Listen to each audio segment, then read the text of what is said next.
Hello everyone, in this tutorial I am going to show you how you can install Microsoft Teams on your Windows laptop or PC.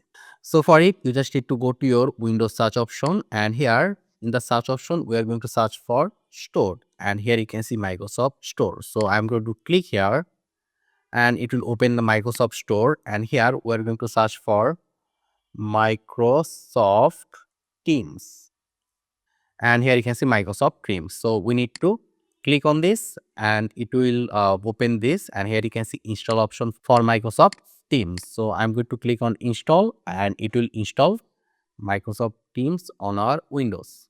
So they can see installing and it is already opening Microsoft Teams, and there you can see it's done. So when it's complete it will automatically open Microsoft Teams.